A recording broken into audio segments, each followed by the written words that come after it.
नमस्कार। टैली की online classes में आपका स्वागत है। आज हम पढ़ेंगे अकाउंटिंग मास्टर्स के बारे में। बेसिकली टैली के अंदर जो हमारे पास मास्टर्स अवेलेबल होते हैं उनके बारे में।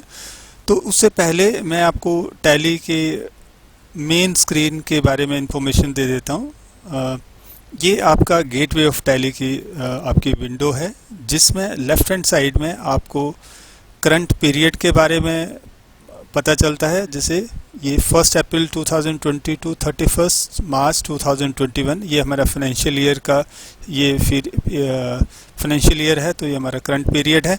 और आज की डेट कितनी है इसके बारे में बता रहा है। और लिस्ट ऑफ सेलेक्टेड कंपनीज, हमारे पास टैली के अंदर डाटा फोल्डर के अंदर मल्टीपल कंपनीज हो सकती हैं, उसमें से जो कंपनी अभी हमने सेलेक्ट की है, जिसमें अभी हम करंटली काम कर रहे हैं, वो कंपनी हमें यहाँ पे पता चलती है। तो ये नेम ऑफ कंपनी है हमारे पास आरडीएस कंप्यूटर इंस्टीट्यूट।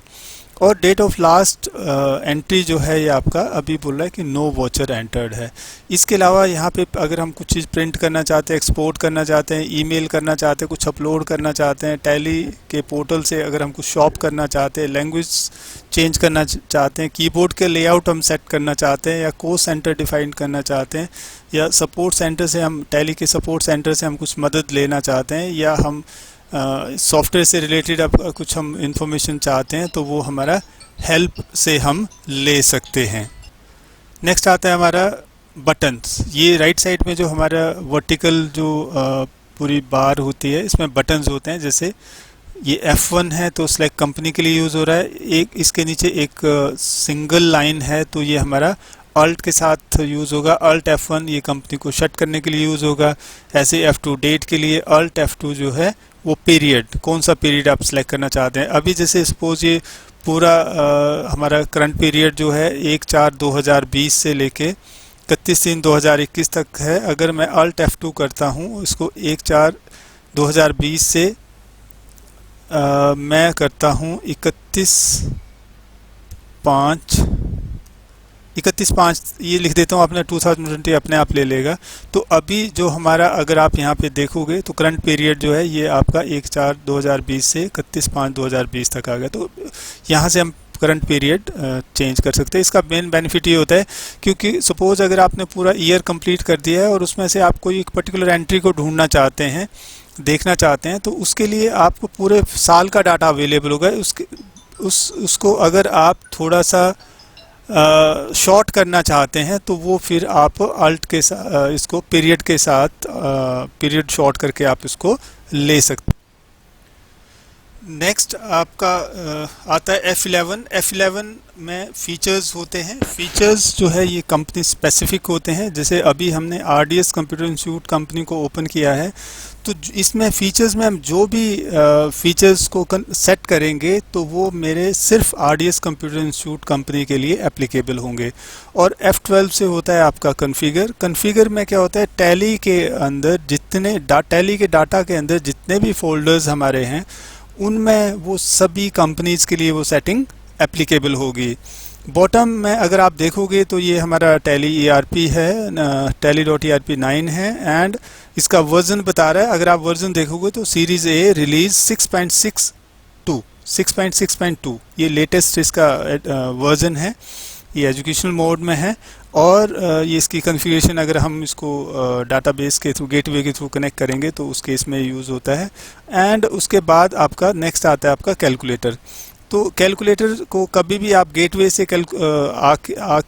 गेटवे से अगर आप कभी भी कैलकुलेटर में आना चाहते हैं, तो आप Ctrl+N की प्रेस करेंगे।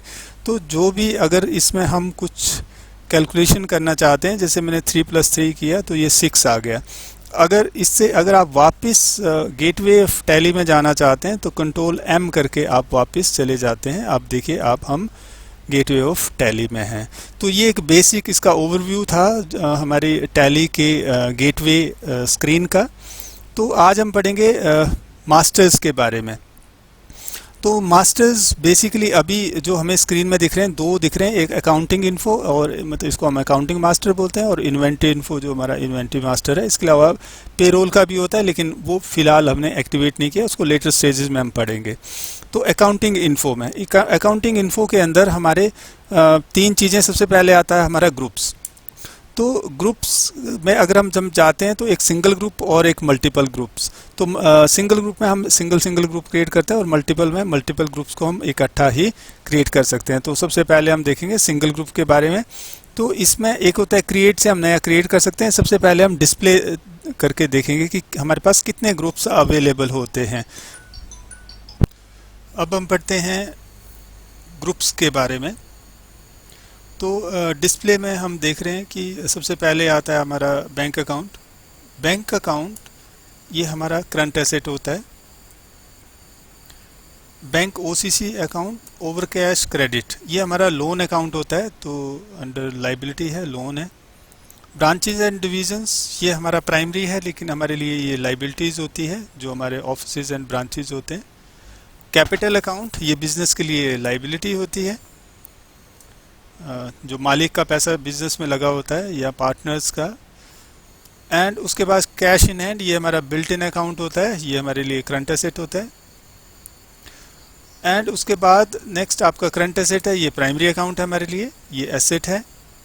करंट लाइबिलिटीज़, ये जो करंट वर्ड लगता है, करंट वर्ड्स का मतलब इसमें ये होता है कि for a shorter duration of time, और मैक्सिमम इसकी जो ड्यूरेशन हो सकती है वो 1 फाइनेंशियल ईयर हो सकती है, ये फाइनेंशियल ईयर से आगे नहीं बढ़ता है।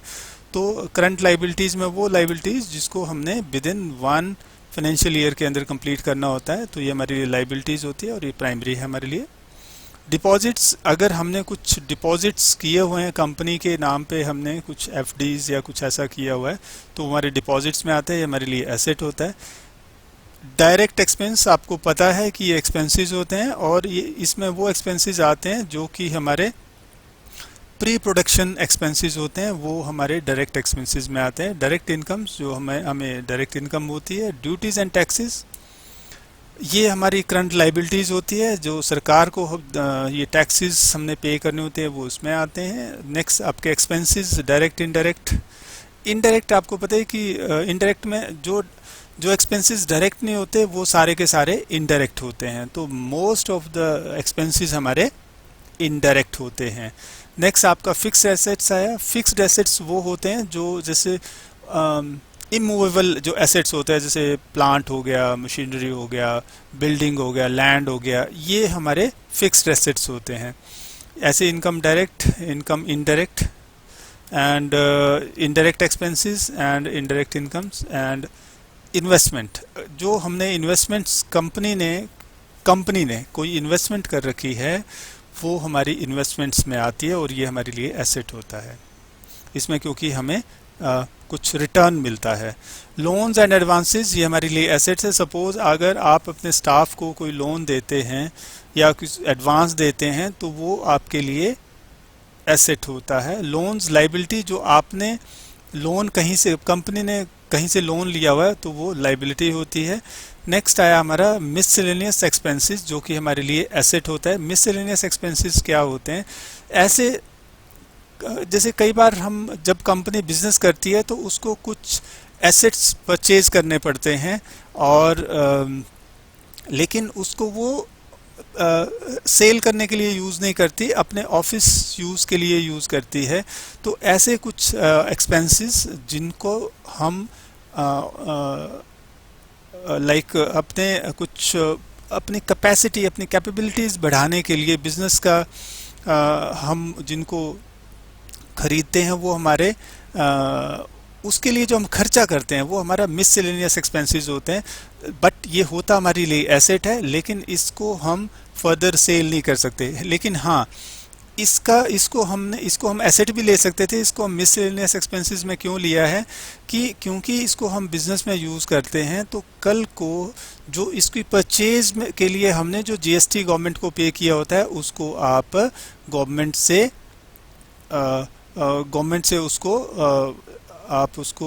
उसका क्रेडिट ले सकते हैं बेसिकली। तो उसका आईटीसी आप क्लेम कर सकते हैं, इसलिए ये मिसलेनियस एक्सपेंसेस। प्रोविजंस वो चीज़ें हमारी आती है, जैसे सपोज कुछ जो हमारा इन फ्यूचर जो एक्सपेंसेस होने हैं, या कुछ हमारे जो डेप्रिसिएशंस होनी हैं, तो उनका उनके लिए हमें पहले से ही हमारे पास एक प्रोविज़न होना चाहिए। वो बजट हम एक अलग सा रख लेते हैं तो वो हमारे प्रोविजंस में आते हैं। और ये देखिए हमारे लिए है लाइबिलिटी है, आज नहीं है लेकिन कल के लिए उसका हम प्रोविज़न बनाते हैं, फ्यूचर के लिए प्रोविज़न बनाते हैं, तो वो हमारे प्रोविजंस में आते हैं। परचेज अकाउंट, जो भी आप परचेजेस करते हैं, जो भी गुड्स आप परचेज करते हैं टू बी रीसोल्ड, वो हमारे परचेज अकाउंट के अंदर आता है। Reserves and surplus, reserve and surplus ये हमारा अंडर कैपिटल आता है। और ये आप समझ सकते हैं कि जैसे अगर हमारे पास 1 लाख की कैपिटल है तो उसका हम 100% जो है इन्वेस्ट नहीं करते, उसका कुछ पोर्शन जो है हम रिजर्व रखते हैं या एक सरप्लस के तौर पे हम रखते हैं, ताकि इन फ्यूचर हमें थोड़े बहुत और फंड्स की ज़रूरत पड़े तो हम वहाँ से यूज़ कर सकते हैं। नेक्स्ट बड़ा इंपॉर्टेंट पॉइंट आता है रिटेन्ड अर्निंग। कोई भी बिजनेस करता है, अगर बड़ी कंपनीज होती हैं जो जिन्होंने अपना जो कि पब्लिक लिमिटेड होती हैं और जिन्होंने अपना शेयर्स कुछ लॉन्च किए होते हैं, तो कंपनी जितना भी प्रॉफिट अर्न करती है तो वो अपने शेयर होल्डर्स को मैं वो बांट देती है। लेकिन होता क्या है कि जैसे कंपनी को सम टाइम अपनी ग्रोथ के लिए भी कुछ फंड्स चाहिए होते हैं, जो उनका एक रेगुलर सिस्टम चला हुआ है, उसके अलावा कुछ ग्रोथ उनको कुछ फंड्स चाहिए होती है। तो instead of paying all the profits to its stakeholders या शेयर होल्डर्स, कुछ पोर्शन जो है कंपनी रिटेन कर लेती है, रख लेती है, तो उसको हम बोलते हैं रिटेन्ड अर्निंग, और ये भी अंडर कैपिटल अकाउंट आता है। इससे हमारी कैपिटल बढ़ जाती है। और तो ये हमारा बेसिकली रिटेन्ड अर्निंग हमने देखा, ठीक है।